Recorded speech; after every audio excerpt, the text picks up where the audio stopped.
Hello friends, welcome to Tablet Tutor channel. In this video, we are going to see how to write a calculation to get last working day of the month.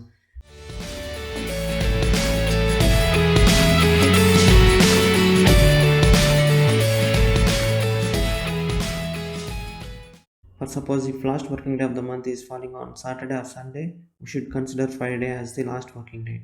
Okay, first let me drag order date to the rows and see the overall data.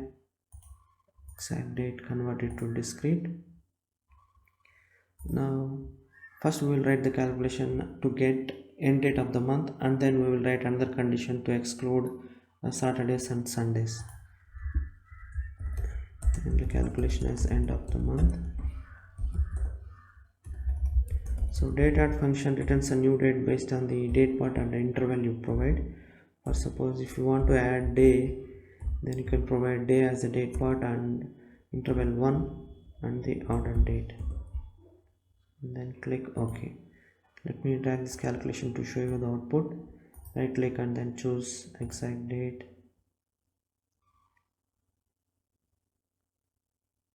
Convert it to discrete. If you observe here, every end of month date returns the first day of the next month. If we go back, if we go and see the end date of March, that is 3/31, we will see the first day of the next month. So we can change this calculation to get the day of month. Day is equal to 1, then we can say that date is end date of the month. If it returns 2, then we can say that it is end date of the month. If this is true, then return order date.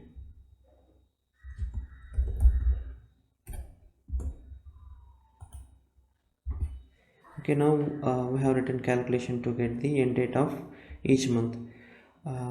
Another condition we need to write is if the end date of the month is falling on Saturday or Sunday weekends, then we should consider Friday as the end of the month. Let me drag order date again to see the weekday. Right click, go to custom, select weekdays from the drop down and then click OK. Now if you can see here, 3/31 is Saturday, so instead of 3/31 we should get 3/30 as the end of month. So before that, let me explain you one calculation.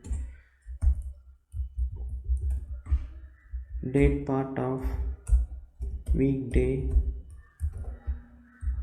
comma order date.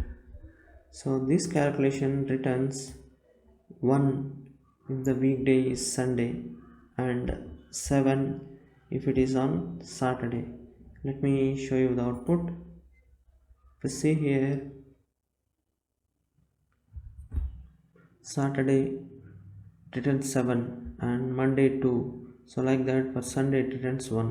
So we will make use of this calculation to exclude Saturday and Sunday.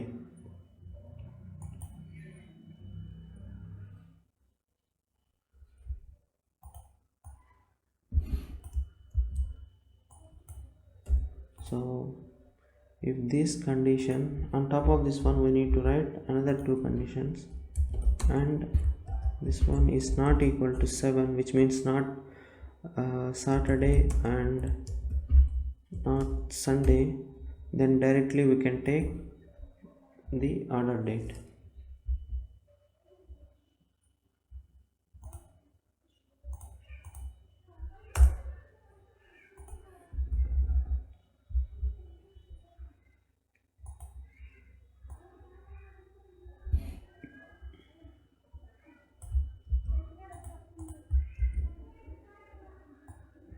Else if it is Saturday, then we need to shift the date. Okay, to shift the date you can use date add function.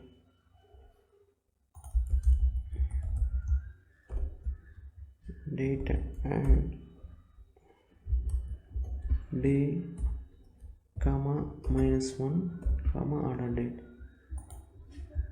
So what happens is, if it is falling on Saturday,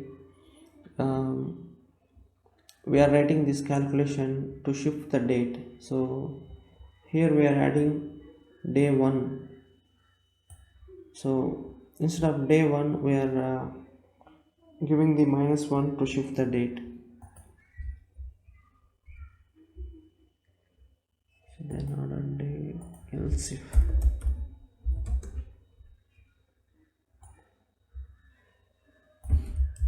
So you need to repeat the condition for Sunday. If it is Sunday, you need to shift the date to 2 days -2. Click apply and okay. Now if you see, the end date is falling on Saturday, so that's why we are taking the 3:30, which is Friday, as the end of month. Let us test one more date which is falling on Friday. So this is the same date returning because it is May 31st is Thursday, so we were saying the same date. So the date we are getting is the previous date because 6:30 is Saturday.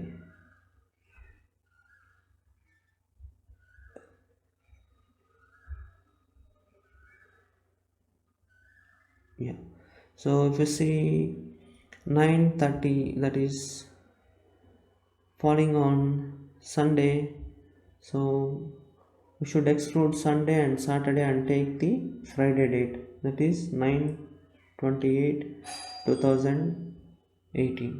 So our calculation is working fine. But with this calculation you will not get the sales for the end of month, because the calculation you are getting is returning date against the end date of the month. So I will write a fixed calculation to repeat the date for every month. Okay, we will use LOD calculation.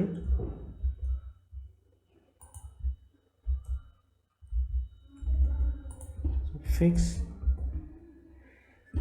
the calculation at the level of each month. So date trunc will truncate the date to the each month if you provide month as the date part. So every date falling on the particular month, return the starting date of each month. Order date. And I'm going to add an aggregate function max.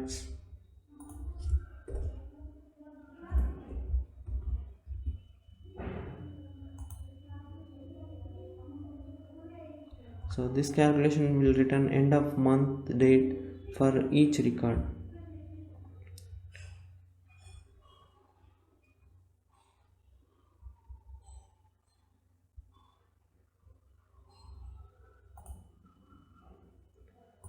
And if this calculation is equal to order date, then you will see the only end of month dates. Click apply. So if you see here, it's returning true for 8/31, which is Friday. Okay, that's fine. And it returns true even though end of month is Saturday and Sunday. It returns true at the record of Friday, that is 9/28, because Saturday and Sundays are weekends, we are excluding them and we are taking the Friday as the end of month. Click OK. Let me drag sales and drag this end of month calculation to the filter shelf and select true. So these are the end of month sales excluding weekends, Saturday and Sunday. That's it, and I hope this calculation is helpful to you. If you have any questions, please do let me know in the comment section. I will respond as soon as possible. Please don't forget to subscribe to my channel, and thank you for watching.